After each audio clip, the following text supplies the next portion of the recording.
5:11 in the morning. Happy Thursday. Yes, indeed. It is the front page, and I'm Dominique DiPrima. I hope you knew that, but you might not have.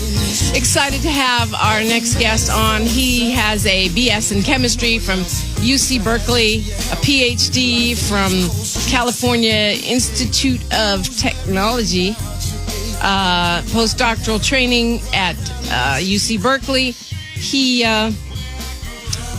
joined the UCLA faculty back in 2014, and his research is focused on development of enabling technologies for chemical synthesis and biology. He says, broadly speaking, yeah. In other words, a lot of the stuff he does, most of us would have no clue what the heck he's doing, but it is in the field of chemistry, and it is important research. Dr. Hosea Nelson, welcome to the front page. I should say welcome back. Good morning, Dominique. You always seem to have me on in these strange times. Sorry. we have to start meeting, in other situations. Right, when there's not a global pandemic or some kind of disaster. It's been a few years, but this is your second time on the show, and you've made all kinds of strides since that time. So congratulations to you. You got a lot of actual press last year around some research that you developed with your team to help researchers determine the structure of organic molecules by using small samples. For most of us, that might not mean a lot, but this is apparently a pretty important breakthrough. Yeah, it is. I think, it goes in the toolbox of people that try to develop drugs and helps them perhaps come to those answers faster. And so it may even be applicable to the situation as it's unfolding now. And, we talked last time you were here. I don't know if the family remembers, but, you are an African-American man that, I've known for a long time, and probably not what people would think of when they think, professor of organic chemistry. But yet, this is your life's calling. This is what you love to do, right? Oh, absolutely. And I think I'm super blessed and lucky that, at some point in my life, I found that calling. I think, that's a blessing that certainly makes my life exciting and interesting. Right. Yeah, because, I think a lot of us don't necessarily always know what our calling is. And I kind of look at you when I'm dealing with my kid, and sometimes I'm like, this boy here. But it's about letting people go through their journey.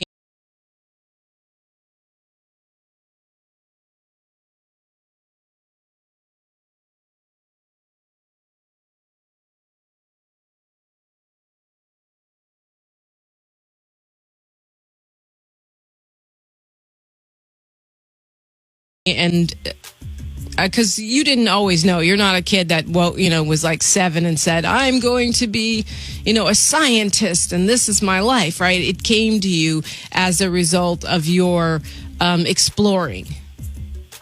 Yeah, I think it came to me as a result of exploring, and a lot of it for me was due to hardship too. I think like a lot of people my age, I wanted to be an athlete, and that's where I spent all my time, was working out and training. And I ended up destroying both of my knees training, and had kind of nothing left. The dream that I had pursued and wanted to realize kind of evaporated.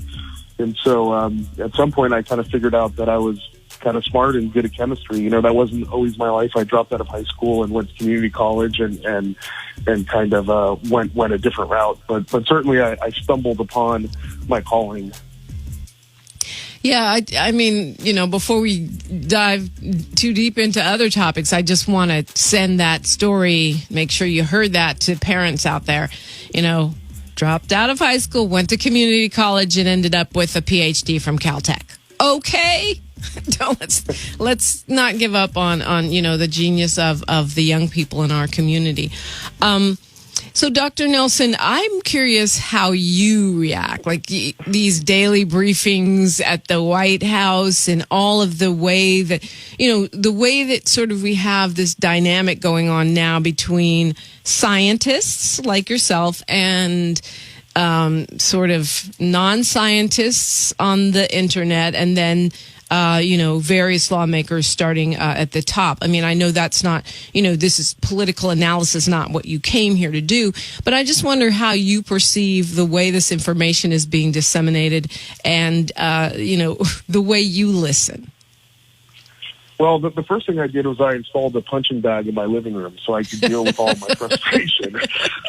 I mean, it's a lot. I mean, there's like you said, there's information coming from all these different directions. And, I think one thing that's clear is that, I think that a lot of people say, oh, listen to the scientists. Well, I actually disagree to some extent. Scientists are scientists. We're good at science. We can do those things. But other considerations, I think, sometimes are not what we're good at. So I don't actually think it's unreasonable to kind of listen to all of the facts from all different sources, as long as they're facts. And that's the key thing. And I think that's where the frustration comes out, watching these like press briefings where, there's something someone says that is just a lie and you can't do anything about it. And so, I think that, in the end, we haven't dealt with this type of situation in modern times. And so there's always going to be, uncertainty about what's going to happen and how things are going to move forward. And I think taking all of those perspectives, the scientific perspective, the economic perspective, the personal political perspective, or whatever it is, taking all of those things in and evaluating the situation is actually probably the healthy way to do it. If that makes any sense. Yeah, absolutely. It makes a lot of sense. Listen to the scientists and the people that are experts in other areas as well. I mean, it makes sense. That's why you have a cabinet with lots of different people in it. So, Dr. Nelson, you've worked on medications. You've worked, did some research around malaria, if I remember correctly. How do you see where we are? I mean, people talk about, I heard that, one lab in Oxford is saying they'll maybe have a vaccine by September. And then other people say 2 years. And then, we're hearing about different possible drug treatments for COVID-19. When you look at that from your perspective of having done research and having done work on different chemical compounds and possible, drug treatments. How do you see that? Look, I mean, so it's the thing about science is that, you're investigating the unknown. So there's no way to really predict what's going to work. And in fact, as a scientist, every single day you walk into lab, the next day maybe, or that day maybe the day that you make the biggest discovery of your life. And so, I think there's an element of uncertainty there. On the flip side, it's clear that, the scientific industry, pharmaceutical industry are really, really good at making treatments. And so, I think it's reasonable for people out there to be confident that these things that are being discussed now will be developed. I think it's reasonable to believe there will be a vaccine. It's reasonable to believe there will be treatments. But the timeline with which that happens, I think people should be careful of and not necessarily, build up false hopes. We have the skills to do it. It's just unclear, the timeline, I think, in the end.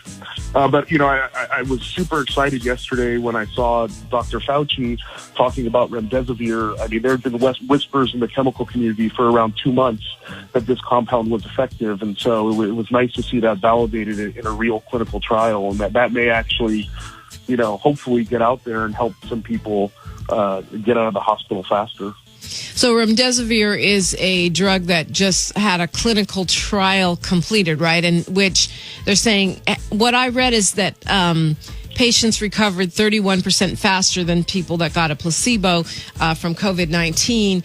And Dr. Fauci did seem actually excited. Like he said, this could conceivably be a game changer. And I'm guessing that's because a credible trial has taken place.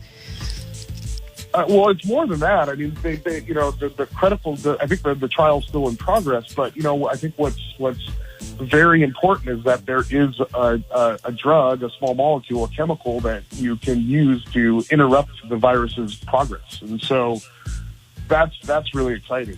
Because what that does is that provides a foundation. So now a bunch of people like myself and other folks in the community are going to sit around thinking about, all sorts of things. How do you make that drug on scale? How do you make remdesivir so you can give out doses to 1 billion people if you need to? How does remdesivir work? And, once you understand how it works, how you can make it better. Maybe you can make a version of that drug that's going to, increase, or cut down someone's hospital stay by 85% instead of 31%. And so it's just really a fantastic starting point. And actually, I think when people say, this is the fastest that anything like this has been done, I think there is some truth to that. I mean, to get clinical trial data released to the public in 2 months after the beginning of an endemic or a pandemic is actually quite exciting and I think a bit of progress. So I think people should take away from that an element of hope. You said endemic or pandemic. What is the difference?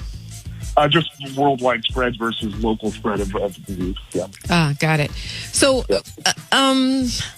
when you read about or hear about, I don't know if you do. Maybe you stay in the lab all day working and avoid the television or the newspapers. I don't know, but I think it's pretty hard to look away right now because it's just this, like you said, historical thing that's unfolding on the world stage that's changing our lives in the most basic ways, and for the foreseeable future. What do you think about the actual disease itself? I mean, I feel like we're getting more and more information every day, and it seems very insidious. I mean, I almost think of it as like a monster because every time I hear, wait, it's in the brain, now it's causing blood clots, and people are dying that are younger. Now they're saying they started off saying the respiratory system. We don't know if having it makes you become immune to it or if you could get it again. It just seems like a tricky kind of virus. So I think part of the problem here is that it's been just a couple months since we've been thinking about this. So a lot of the information you're going to get on the news, in my opinion, of course, and I'm not a medical doctor or even an infectious disease expert, but my take on the situation is that a lot of the things we're hearing now are just kind of the fog of war data. So I think in 6 months we'll have a clearer and probably very different view of what the virus is and its virulence and what it does. And so, you got to remember that a lot of the data that we're hearing now and the things that get passed to the public are based on some subset of people who contract this disease and go to the hospital because they think they may die. And so I think that could shade our view. So I actually kind of, in terms of symptoms and the effects of the disease, I very much take those things with a grain of salt at this point. And I actually, from my perspective and my family's perspective, I always just treat it like, hey, this is something that's really, really bad for you and could kill you. So let's just avoid it at all costs. And the specific symptoms, I think we're going to find out more as time goes on. Yeah, that makes sense. I mean, it's kind of like reporting news when I remember reporting on something like 9/11 or even, 4/29, right, 28 years ago when we had civil unrest. It's like you get a bunch of facts at first, and some of them end up being true, and some of them end up not being true, and some of them end up being in a weird context that makes them seem different than they really are. And so it's hard to get a full picture until you can step back and have more time to sort through the information that's coming out. Absolutely. And I think there's just like it's I think bad for the public to downplay, the effects of this disease. I think it's also really bad to overplay them. And so, I think at this point it's just reasonable to say, hey, look, it's bad for you. Let's try not to spread it. And, we'll see when the facts come in later. Yeah. Makes sense. I mean, I think, like you said, I definitely am not an infectious disease specialist, but I read way too much about this because I feel like it's my job to try to help get fact-based information and, and help us to make the best decisions possible, not necessarily, to understand every nuance, but at least to make the best decisions possible. And that's why, when I when I read things online that make us distracted and not do the basics, I feel like we have to kind of come back to today, right here, right now. If you were going out and about, I don't know, like right now I'm broadcasting from my home, like most of the people on television, and all of us at the radio station are broadcasting from home. Almost all of us are broadcasting from home. Except for our radio frontline workers. But for you personally and your family, when you go out, would you, like, whether it was mandated or not, would you be wearing a mask? Would you be wearing gloves? Would you be, I mean, you referred to it as a time in history that is, this is an event we haven't seen before. What did you mean by that, and how are you personally reacting to that? I guess, I guess for the first part in terms of like what we haven't seen before, I guess I'll clarify that and say probably, as a species, we've endured countless pandemics over our evolution. So for the past couple 100,000 years, we've probably seen this a lot of times and survived. And so that's great. The other thing is in terms of how I deal with this is I wear a mask, and I started wearing a mask probably pretty early, mostly because I have, friends in Wuhan, and I knew, we all, in the scientific community, in January, we knew that things were going awry. And so I think a lot of scientists were very concerned and doing things like wearing masks out in public back then. I don't wear gloves. I think one of the things about gloves is you're not going to get infected through your skin, right? And so what gloves do is they stop you from picking up stuff on your hands, and then you touch your face, and then all of a sudden you get infected that way. But a lot of times people use gloves incorrectly, and I see people, they'll go into the grocery store, they'll put on their gloves, they'll wear their gloves all to the grocery store, and then the proper way to use gloves would be as you walk out of the grocery store, you throw them away. But a lot of people will take those gloves, and then they'll wear their gloves in their car, touch their steering wheel, grab all their groceries, and presumably if there were some, infectious agent on their gloves, it would be no different than them not wearing gloves at all. And so gloves I'm not so excited about, but masks certainly I think are a very useful tool for both, stopping your whatever viral load you have if you were sick from spreading to other people, but also to some extent helping to stop yourself from getting infected. And so that's kind of my garb for going out is usually gloves, and I wash my hands and use this disinfectant as I come in and leave the house and so forth. It's interesting. You said, the scientific community had the perspective that something was not right back in January, and I remember reading and even seeing stories about what was going on in Wuhan and thinking, wow, that my reaction was based on the reporter's reaction, which was, this is a really sort of over the top, authoritarian response to a disease, and everyone's being forced to stay in the house, and this seems really terrible. And now here we are doing the same thing, and it's it just, I guess I'm looking at it through a reporter's perspective as opposed to through the scientific perspective. When I hear you say that, it makes me want to read more scientific journals and try to pay more attention. Yeah, it was apparent, I think our community, let me back up a second and say, I don't think that any of us, or some of us probably did, but I think most of us did not anticipate that, the extent of infection in the U.S. would be, what it is. I don't think any of us thought it would be, the way it ended up. But, many of us were quite cognizant of the situation. In fact, in my research lab, part of my group pivoted directions and started working on coronavirus diagnostics on test kits back in January. And wow. So we were fully aware that things were going down. And part of that is, science is really global. So, I have collaborators in China and friends in China and colleagues. And so when they're, these are serious, smart people, when they're calling me up, telling me to buy masks and tell my family and friends to stay home, I think that we got to take those things seriously. Wow.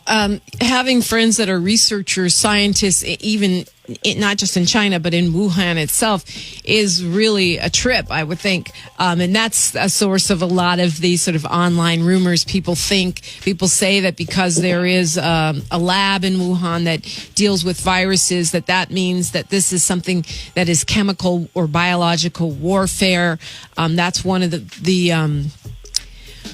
theories that's getting a lot of traction online. I saw one on WhatsApp where they're saying that this is the Chinese government's way of bringing the U.S. economy to its knees through chemical warfare, and or that it was manufactured in Wuhan as an agent. My response as a non-scientist, but from a graduate, highly decorated graduate from the School of Common Sense, is if you're going to attack people with something to bring their economy to its knees, you would want to make sure it doesn't also bring your own economy to its knees. Yeah, I got to agree with that. I mean, it's the last time I checked, my biggest credit card, they don't come after me trying to kill me. They want me to pay them back. Oh, yeah, that's right. We owe China a lot of money. That's true, too. It's not necessarily good for them if our economy collapses. Well, I didn't even think of that. But I'm thinking, it's not like if this is chemical warfare, when you do chemical warfare, they usually don't use infectious things, right? They use chemicals that kill people or undermine their health but can't be passed around, right? Yeah, that's true. So most chemical agents, paralyze and kill people immediately. I mean, there is certainly, I don't think anything's ever been employed in world history, but there's certainly, or not certainly, but probably, countries in the world that are working on biological weapons, infectious disease that they can infect people with. But, in this case, I don't know. I think,